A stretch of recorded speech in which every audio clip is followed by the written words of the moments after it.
We have no right to happiness.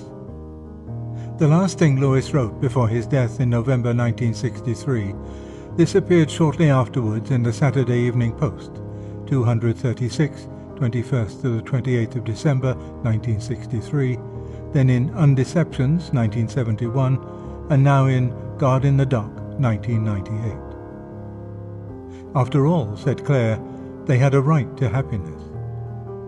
We were discussing something that once happened in our own neighborhood. Mr. A had deserted Mrs. A and got his divorce in order to marry Mrs. B, who had likewise got her divorce in order to marry Mr. A. And there was certainly no doubt that Mr. A and Mrs. B were very much in love with one another. If they continued to be in love, and if nothing went wrong with their health or their income, they might reasonably expect to be very happy. It was equally clear that they were not happy with their old partners.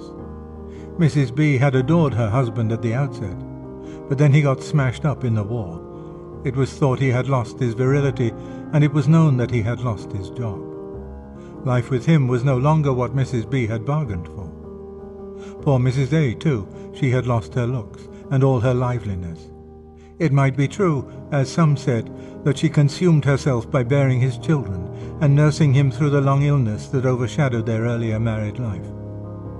You mustn't, by the way, imagine that A was the sort of man who nonchalantly threw a wife away like the peel of an orange he'd sucked dry. Her suicide was a terrible shock to him. We all knew this, for he told us so himself.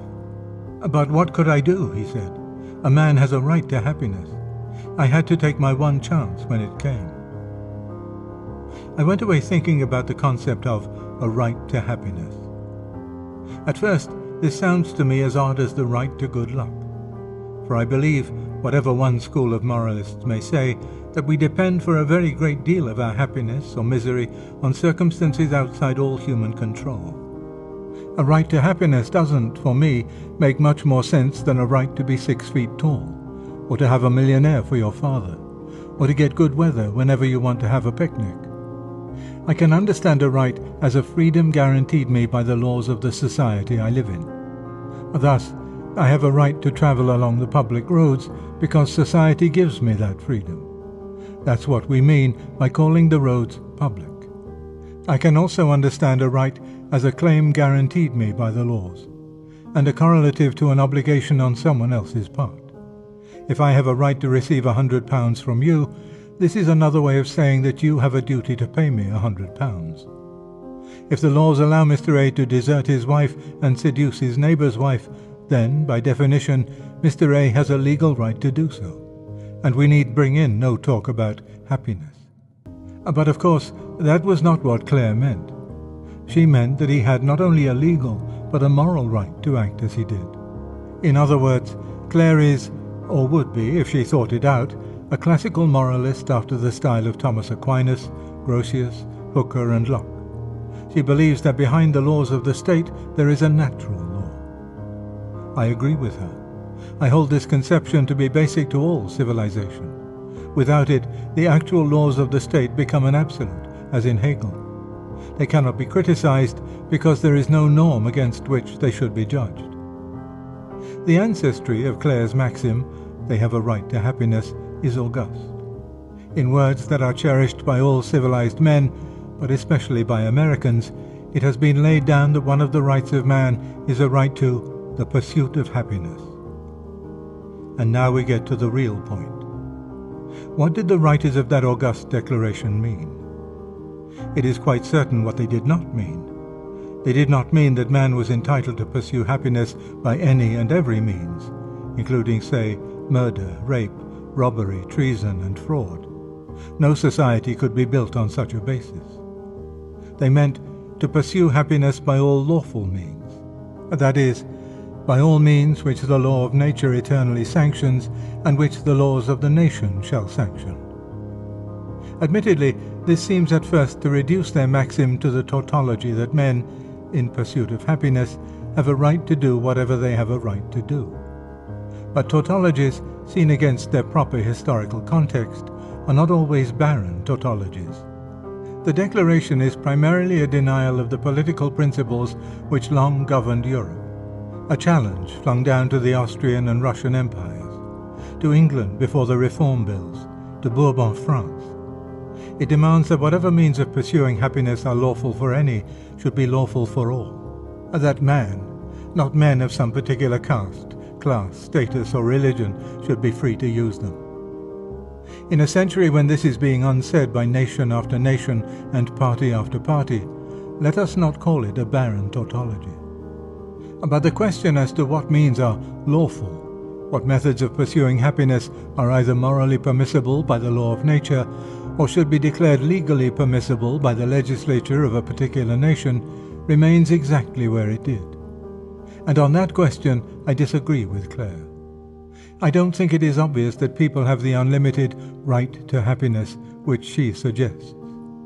For one thing, I believe that Claire, when she says happiness, means simply and solely sexual happiness, partly because women like Claire never use the word happiness in any other sense, but also because I never heard Claire talk about the right to any other kind.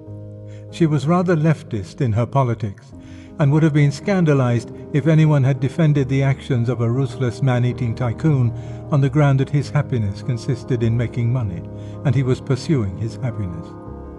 She was also a rabid teetotaler.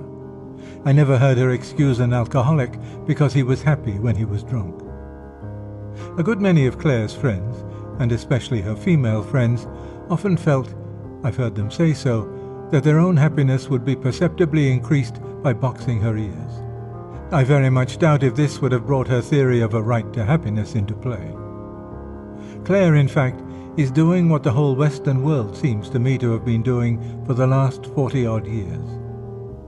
When I was a youngster, all the progressive people were saying, "Why all this prudery? Let us treat sex just as we treat all our other impulses." I was simple-minded enough to believe they meant what they said. I have since discovered that they meant exactly the opposite. They meant that sex was to be treated as no other impulse in our nature has ever been treated by civilized people. All the others, we admit, have to be bridled. Absolute obedience to your instinct for self-preservation is what we call cowardice. To your acquisitive impulse, avarice. Even sleep must be resisted if you're a sentry. But every unkindness and breach of faith seems to be condoned, provided that the object aimed at is 4 bare legs in a bed. It is like having a morality in which stealing fruit is considered wrong, unless you steal nectarines. And if you protest against this view, you are usually met with chatter about the legitimacy and beauty and sanctity of sex, and accused of harboring some Puritan prejudice against it as something disreputable or shameful. I deny the charge. A foam-born Venus, golden Aphrodite, Our Lady of Cyprus, I never breathed a word against you. If I object to boys who steal my nectarines, must I be supposed to disapprove of nectarines in general, or even of boys in general? It might, you know, be stealing that I disapproved of. The real situation is skillfully concealed by saying that the question of Mr. A's right to desert his wife is one of sexual morality. Robbing an orchard is not an offence against some special morality called fruit morality. It is an offence against honesty. Mr. A's action is an offence against good faith, to solemn promises, against gratitude towards one to whom he was deeply indebted, and against common humanity. Our sexual impulses are thus being put in the position of preposterous privilege. The sexual motive is taken to condone all sorts of behavior which, if it had any other end in view, would be condemned as merciless, treacherous, and unjust. And now, though I see no good reason for giving sex this privilege, I think I see a strong cause. It is this. It is part of the nature of a strong erotic passion, as distinct from a transient fit of appetite, that it makes more towering promises than any other emotion. No doubt all our desires make promises, but not so impressively. To be in love involves the almost irresistible conviction that one will go on being in love until one dies, and that possession of the beloved will confer not merely frequent ecstasies, but settled, fruitful, deep-rooted, lifelong happiness. Hence, all seems to be at stake. If we miss this chance, we shall have lived in vain. At the very thought of such doom, we sink into fathomless depths of self-pity.